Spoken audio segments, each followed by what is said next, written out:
Hi అండి. Welcome to ఒత్తుల by grandma. అందరూ ఎలా ఉన్నారు? బాగున్నారు కదా! అందరూ బాగుండాలి. అందులో మనం ఉండాలి. ఈవేళ మీకు వినాయకుడికి కజ్జికాయల మాల చేసుకొని వినాయక చవితికి గణేశుడికి ఈ విధంగా మాల సమర్పించవచ్చండి ఒత్తులతో. అది ఎలాగనేది చూపిస్తా అండి.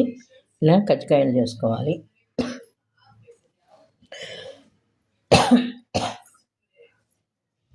జడపత్తి ఉంది కదా, జడపత్తితో ఈ విధంగా పత్తినైతే ఒలుచుకున్నాను.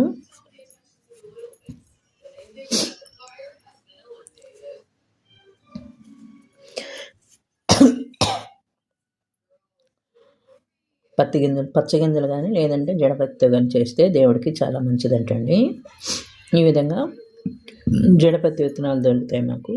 జడపత్తి అలా తెచ్చుకొని ఈ విధంగా నేను కజ్జికాయలు చేసి ఉంచానండి. వీడియోకి లెంత్ ఎక్కువైపోతుందని ఈ విధంగా మధ్యలో కొంచెం పెట్టుకోవాలి. ఇలా పెట్టుకుని ఇలా మడుచుకోవాలండి. కజ్జికాయకి ఇలా మడుచుకోవాలి. కొంచెం పత్తి లోపల పెట్టుకుంటే మీకు మడగటానికి కజ్జికాయ రావటానికి బాగా యూస్ అవుతుంది. పాలతో అద్దుకుంటూ ఈ చివర కొంచెంగా ఈ విధంగా అటు ఇటు మనం ఇలా చేసుకోవాలి. మనం బారుగా కావాలంటే బారుగా చేసుకోవచ్చు, పొట్టిగా కావాలంటే పొట్టిగా చేసుకోవచ్చు. ఈ విధంగా కొంచెం పత్తి పెట్టుకుని మాల కట్టడానికి వీలుగా ఉండాలి కదండి, అందుకని నేను కొంచెం బారే పెడుతున్నాను.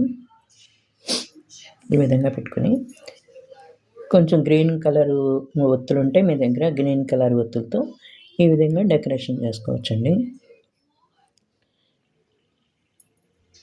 గ్రీన్ కలర్ ఒత్తుంటే ఈ విధంగా మీరు డెకరేషన్ అనేది చేసుకోవచ్చు.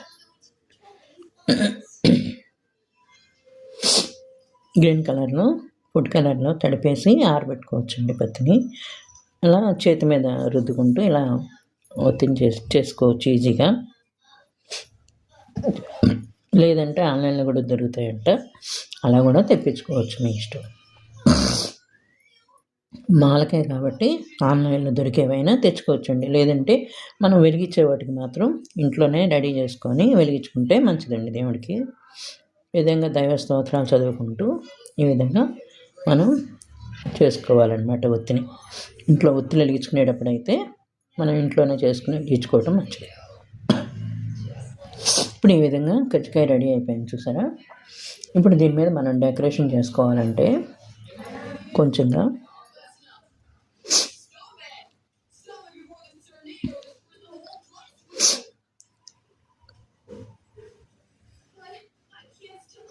కొంచెం గమ్మ పెట్టుకొని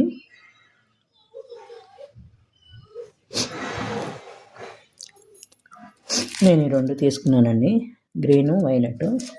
లేదంటే మనకి ఏ కలర్ కావాలంటే ఆ కలర్ చూసుకోవచ్చు. స్టోన్స్ అతికించుకుంటే కొంచెం కలర్ఫుల్గా బాగుంటుందండి ఈ విధంగా.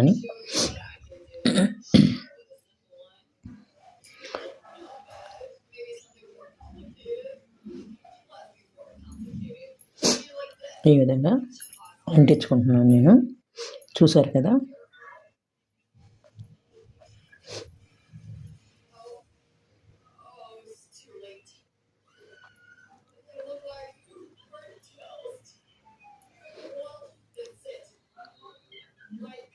కలర్ఫుల్గా బాగుంటుందండి. ఒత్తులతో ఈ విధంగా చేసుకోవచ్చు.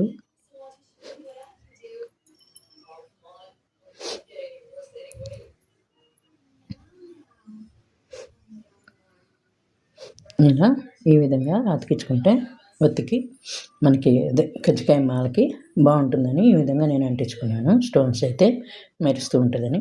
మనకు ఒక పక్క అయితే ఒక పక్క, రెండు పక్కన కావాలంటే రెండు పక్కన కూడా అంటించుకోవచ్చండి. చూసారు కదా. ఇప్పుడు వీటిని మనం ఇలా దారంతో కట్టుకుందామండి. ఇవన్నీ ఇట్లా రెడీ చేసుకొని దారంతో కజ్జికాయలు మాల చేసి చూపిస్తాం. చూడండి, ఈ విధంగా మనం మాల అయితే రెడీ చేసుకున్నాము. ఇలాగా రెండు కజ్జికాయలని కింద ఒక కజ్జికాయకి మధ్యలో ఇటు 4 8 వచ్చాయండి. 8 ఇక్కడ ఒకటి 9, ఈ 2, 3, 11. ఈ 11 కజ్జికాయని ఈ విధంగా పెట్టుకోవచ్చు, లేదంటే ఈ విధంగా మనం కజ్జికాయని ఇలాగా ముడేసేసుకొని కట్టేసుకోవచ్చండి. చూసారు కదా, అలాగే చూపిస్తున్నాను, ఇలాగే చూపిస్తున్నాను. ఎలా కావాలంటే అలాగే చేసుకోండి మీరు. ఓకేనా ఫ్రెండ్స్? ఈ వీడియో నచ్చితే లైక్ చేయండి, షేర్ చేయండి అండ్ సబ్స్క్రైబ్ చేయండి. Thanks for watching friends. Thanks for watching. చూసారు కదా, ఈ విధంగా మనం కజ్జికాయలను అయితే రెడీ చేసుకున్నాం. ఇక్కడ కూడా ఏదైనా మనం కావాలంటే ఉంచుకోవచ్చండి, లేదంటే దారాన్ని ఇక్కడ ఈ విధంగా కట్ చేసుకోవచ్చు. చూసారు కదా ఫ్రెండ్, ఇలాగా రెడీ చేసుకొని వినాయకుడికి ఈ విధంగా అలంకరణ చేసుకొని వినాయకుని ఆశీస్సులు పొందండి. జై శ్రీమన్నారాయణ. ఓకేనా ఫ్రెండ్స్? వీడియో నచ్చితే లైక్ చేయండి, షేర్ చేయండి, సబ్స్క్రైబ్ చేయండి. థ్యాంక్స్ ఫర్ వాచింగ్ అండి. వినాయక చవితికి ఈ విధంగా అయితే చిట్టి వినాయకుడికి ఈ విధంగా చేసుకుని అలంకరించుకుంటున్నామండి. ఓకేనా అండి? నచ్చితే లైక్ చేయండి, షేర్ చేయండి అండ్ సబ్స్క్రైబ్ చేయండి. మీకు నచ్చితే మీరు కూడా ఇలా ట్రై చేసుకొని రెడీ చేసుకోండి. జై శ్రీమన్నారాయణ, జై గణేష్.